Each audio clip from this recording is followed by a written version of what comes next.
Елена Икономова разказва накратко за построяването на параклиса на богомилите в Странджа планина през 1995 година.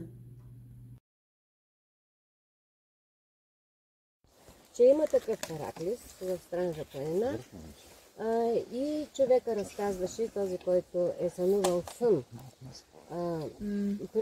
Пресънва му се, човека е обикновен работник, не е вярващ, няма материални средства, обаче му се пресънва сън, че трябва да построи параклис в Странджа планина, че мястото е много особено, обаче той не му обръща внимание на съня си. Тази сигурно съвсем случайно се е случило това нещо, обаче не му дава покой съня. И той тръгва и намира жена, ясновидка от Странджа планина, и с нея заедно идват и намерят мястото.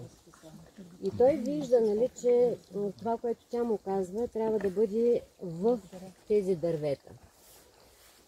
И се чуди как може да бъде построен параклис между тези големи дървета, така че да се спазят изискванията да бъде обърнат на изток и че няма възможност, че трябва да е тесен и дълъг.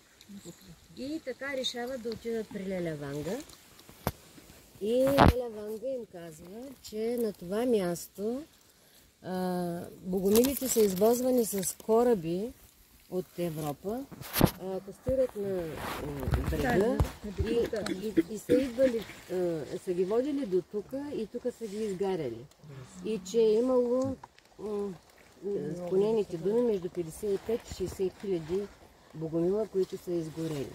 Но в никакъв случай, каза, няма да пипате дърветата, защото 7 високо посветени богомили са изгорени тук и тези дървета са техните духове. И няма да пипате в никакъв случай. И той казва, да, обаче ние ако го построим, той няма да бъде според канона и няма да го осветят. И тя казва, ке го осветят. И когато, вика, го построите, ще дойдете да ме вземете, защото, вика, аз искам да го видя и защото никога при живота си не съм си топвала краката, нозете, казва тя, в Черно море. И така те започват строителството, 95-та година го построяват, обаче, за съжаление, Леля Ванга се отива август месец от този свят и не може да присъства на неговото откриване. И така тези хора го построяват, разбира се, с помощта на много хора, защото е трябвало да се съберат пари, но шефа на човека застава зад гърба му и Бодуров също застава зад гърба на човека и го правят този парак.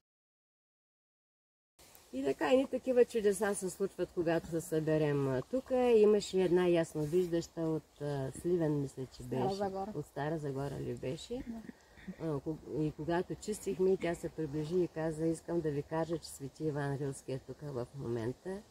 И казва, че иска да ви кажа, че иска параклиса да бъде скромен.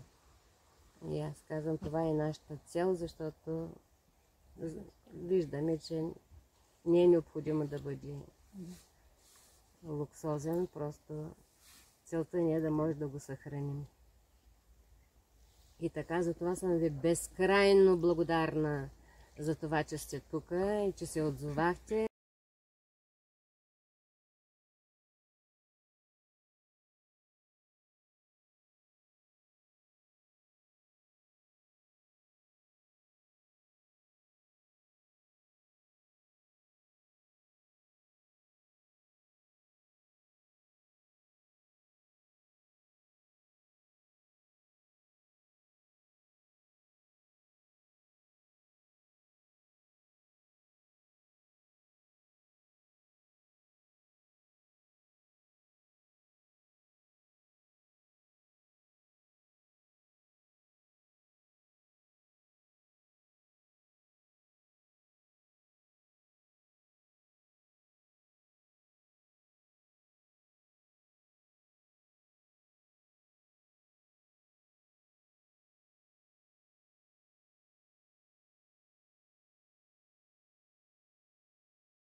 Параклисът Свети Иван Рилски вече е почистен.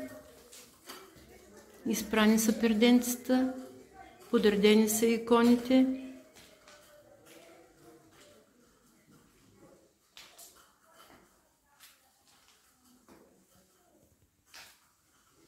Голяма група ентусиасти се събрахме и почистихме вътре и около параклиса на Богомилите в Странджа.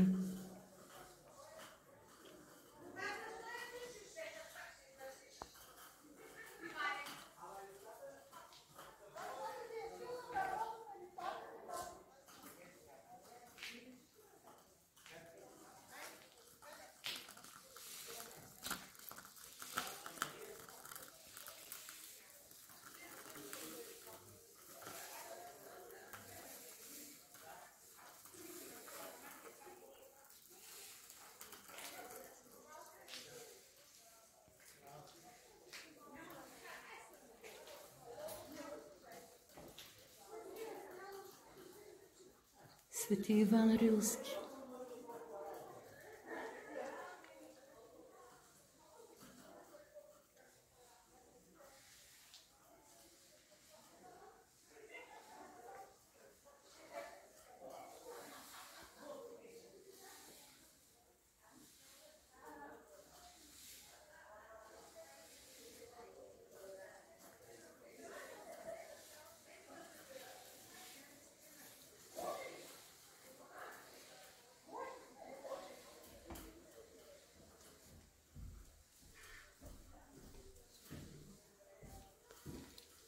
Имаше много стари икони, които ги взеха за реставрация.